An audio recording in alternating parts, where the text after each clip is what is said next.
So Mark here, cooking the books, bringing the info. So I've been studying Samson. I've been studying Judges, and I'm reading about Samson, right? And the interesting thing that reading about Samson, obviously there's the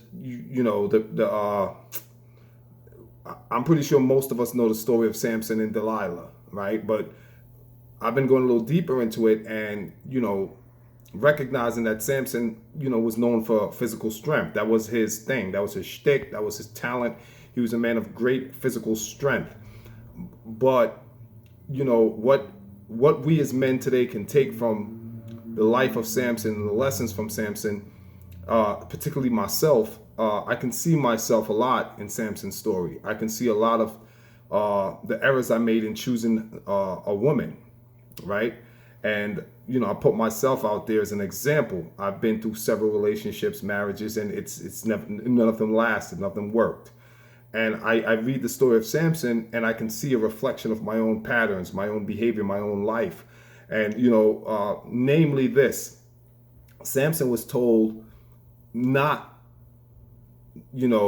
to marry the Philistines. He was told not to. His parents specifically forbade him because they were ordained or ordered, as a matter of law, not to intermingle with the Philistines, not to copulate, marry, and have children with them. So it was already outlawed, and Samson defied that, right? And if you read the book of Samson, if you read the book of Judges and you read about Samson, you'll see where his parents tell him, listen, choose a woman from among us, from among your own people, your own brethren. But he said, nah, the Philistine woman looked good. She pleased me. And I look at my own judgment of error in choosing a woman for my life. And, I was in the church for, I would say at least 10 years of my life. I wasn't raised in the church, but I spent at least 10 years in there. And I remember there were women in the church that liked me, but I didn't want them. I wanted the Philistine. I wanted the girls outside, you know. And I noticed the parallel again. Samson looked at the Philistine woman. He said, she pleaseth me, right? He told his parents, said, nah, that one out there, she pleaseth me. In other words, what he was saying in my language, in today's term, is, the girls outside the church are the freaks, right? Well, there's some freaks in church too, but the ones outside, they had they just look freaky. They look, I like the way they look, right? And this is what, I'm being facetious here, but this is the error that we make as men. Rather than choose the woman that is more of a virtuous character and a virtuous nature, we go after the salacious. We go after the woman who please the flesh, right? Who's more pleasing to us sexually. And so we see the mistake Samson made. So Samson, he goes down, he marries the Philistine woman who ultimately betrays him, because here's the thing: the woman he married is of the people which is Israel's enemy. So he marries his enemies. He marries a woman who is friends or family with his enemies, because the Philistines were oppressing Israel. So he was marrying into his enemy's family. And ultimately, she betrays him. Then he goes into a town called Gaza, and he goes into a harlot. Harlot is a prostitute, and he intercourses with the harlot, who's also a Philistine, who also betrays him. And then we all know famously Delilah, who's the third Philistine woman who he goes into, and he doesn't marry her, but she ultimately betrays him as well. By we know the story. Generally, we know the general story is she finds out where his strength lies, and then she tells his enemies who is her people. So, and they ultimately gouge out his eyes, and we know how the story goes, right? So the fall of Samson was going into strange women, having an inclination and a propensity to go after foreign women, the strange women who were not of the same flock, of not the same mindset. These women were pagans, right? They were not women who worshiped the God of Israel.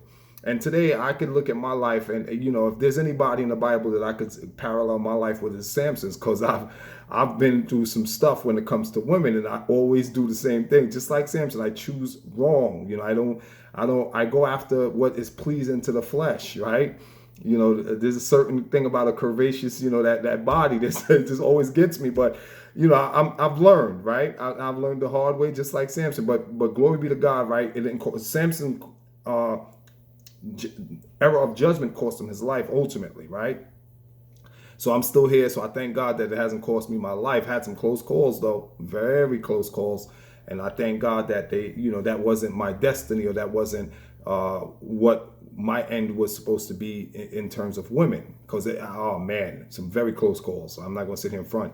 But yeah, so gentlemen, under the sound of my voice, if there's any men out there, I just want to say, be very, very careful with the women we choose to bring into our lives, because the power of the punani, or the power of the thing they have, that thing that make us go crazy, it's very powerful. The energy, right? I'm being facetious, I'm laughing, I'm joking, but I'm very serious. There is a psychological power, there's a spiritual power that a woman has over every single man. Right? I don't care who you are. There is something in the estrogen, right?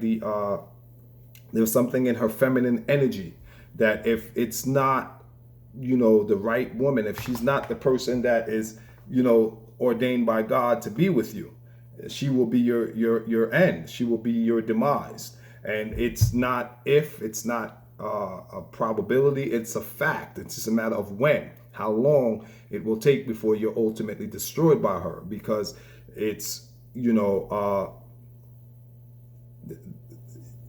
reality is life is a battle between the sexes, and we know this, right? You study Genesis chapter 3, verse 16, there was a curse placed upon the relationship between man and woman, right? So if you study that, teshuka is the word for desire in Hebrew, and it means to control and exert and to usurp power and to control and exert influence over. Teshuka.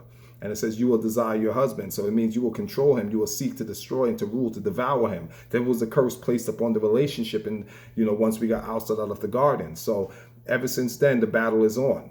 Right? And every woman you meet, if she's not ordained by God for you, she's a Philistine woman, right? And you're not supposed to be with the Philistines if you're a child of God. If you're, it is what it is. We got to accept it.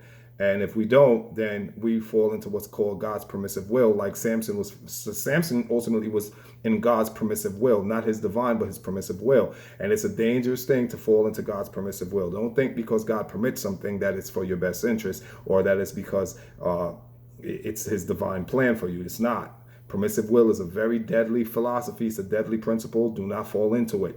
God will permit things to happen, but don't think that's his plan for you. It's him permit his permissive will, and a lot of people will say, well, why would he permit it? Well, it's not why would he permit it, it's why are you so stubborn? You see what I'm saying? Because he'll tell you no, but we're stubborn. All of us, human beings, from the beginning, from the dawn of time till today, we're stubborn creatures. We'll always be stubborn. We resist, we rebel, and therefore he permits. See how it works? Till next time, peace.